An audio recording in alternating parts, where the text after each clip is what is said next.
Halo teman-teman yang berbahagia, berjumpa kembali dengan saya Dr. Andri, spesialis kedokteran jiwa dari Rumah Sakit EMC Alam Sutra Tangerang. Pagi-pagi kebangun, ya tadi jam setengah 5 saya sudah kebangun dan saya saat ini mungkin ada ide sedikit yang bisa membantu teman-teman untuk mengatasi masalah-masalah yang berkaitan dengan kecemasan. Nah, bagaimana kita bisa melihat bahwa terkadang apa yang kita inginkan atau apa yang kita sedang pikirkan menjadi salah satu hal yang bisa menghalangi kita mencapai suatu ketenangan. Nah, mengapa demikian ya? Karena kita tahu bahwa kadang-kadang pikiran kita itu selalu melanglang buana kemana-mana gitu ya. Kadang-kadang kita sendiri nggak sadar bahwa apa yang kita inginkan tersebut yang bisa malah membuat kita mengalami kecemasan. Jadi saya sebenarnya kalau tidur itu tidak pernah ada yang terlalu masalah. Saya tidur rata-rata jam 11 malam sampai jam 6 pagi. Tapi kali ini saya terbangun lebih awal, setengah 5, dan tidur semalam agak terlambat. Ya, mengapa? Karena saya tidur siang. Jadi tidur siang itu kelamaan. Saya kemarin sampai 2 jam tidur siang, dan kemudian juga ada hal yang sedang saya pikirkan, yaitu ingin pergi bersama anak-anak liburan sekolah nanti, dan apa yang saya sedang pikirkan gimana proses izin, kemudian juga bagaimana perginya nanti gitu ya, apa yang mau dilakukan. Jadi exciting sekali sehingga malah membuat saya lebih sulit tidur. Nah, ini memang menarik nih. Pada beberapa orang ternyata kadar adrenalin yang terlalu tinggi bukan membuat orang itu menjadi exciting saja, tetapi juga jadi sulit tidur. Nah, itulah mengapa kebanyakan pasien-pasien cemas seringkali tidak disarankan untuk terlalu hype banget gitu ya, untuk terlalu senang-senang yang berlebihan. Nggak boleh terlalu juga sedih atau kepikiran sesuatu hal, tapi juga nggak boleh terlalu senang yang berlebihan. Hal ini disebabkan karena faktor tadi ya, faktor yang dikaitkan karena bagaimana situasi kondisi di saraf pusat di otak kita itu membuat adanya perbedaan di dalam keadaan kita saat sedang dalam proses excitement tersebut. Jadi dia agak sulit tuh membedakan antara ini memang kondisi yang sebenarnya relaxing atau exciting yang terlalu berlebihan. Basicnya sama, otak akan merespon.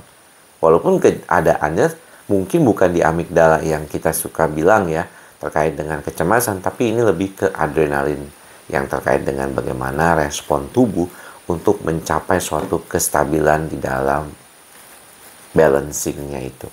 Kadang-kadang kalau kita terlalu senang berlebihan juga kan jantung kita berdebar-debar, kita merasakan adanya sensasi-sensasi yang membuat kita rasanya tuh ingin melakukan segala sesuatunya cepat ya, segera kepingin cepet-cepet terjadi gitu ya. Dan ini yang membuat sebenarnya seperti kita pernah bilang sebelumnya, perasaan terburu-buru, kepingin segala sesuatunya cepet-cepet, itu juga malah membuat amigdala jadi ikut-ikutan aktif karena seolah-olah akan merencanakan sesuatu atau mendapatkan sesuatu yang mungkin belum tentu sesuai dengan apa yang kita harapkan. Sehingga dia akan bersifat berjaga-jaga. Otak kita ini sifatnya berjaga-jaga. Maka daripada itu teman-teman, sebenarnya ketika kita mulai belajar sadar terhadap kehidupan kita, seringkali kita mesti belajar bagaimana otak itu mempunyai proses ya untuk bisa membantu diri kita sendiri untuk menjadi lebih rileks, lebih santai, lebih nyaman. Namun seringkali situasi seperti ini tuh tidak mudah. Banyak di antara kita mungkin merasakan bahwa kayaknya kalau kita belajar untuk mengelola pikiran kita dengan tenang, dengan santai, dengan rileks, ternyata sebenarnya kita tuh dihadapkan pada situasi yang benar-benar kayaknya agak sulit gitu. Nah, sulitnya kenapa? Karena ternyata hal tersebut membutuhkan latihan yang lama dan konsisten. Jadi nggak bisa tuh kita tuh hanya sesekali saja melakukannya dan juga tidak bisa kalau tidak menjadi kebiasaan yang rutin. Jadi selalu harus diperhatikan. Bahkan saya sekalipun yang seringkali mengatakan dan coaching ya kepada teman-teman terkait dengan bagaimana berlatih kesadaran, berlatih supaya tidak excitement. Terkadang saya juga exciting sekali gitu ya. Kalau ketemu sesuatu dan bahkan kalau misalnya besok mau pergi atau mau melakukan hal-hal yang seperti itu, kadang-kadang menjadikan diri saya tuh sangat exciting sekali dan akhirnya malah susah tidur yang sepertinya kayaknya tuh tidurnya terlalu pendek.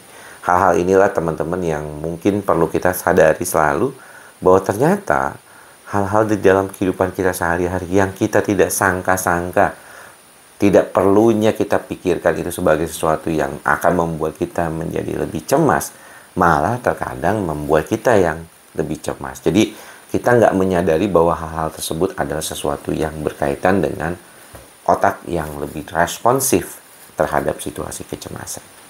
Oke, mudah-mudahan sedikit ungkapan yang tadi di depan sudah saya bicarakan tentang bagaimana adrenalin itu bisa membuat perbedaan dalam menghadapi situasi kehidupan kita, bahkan bisa menyerupai kecemasan.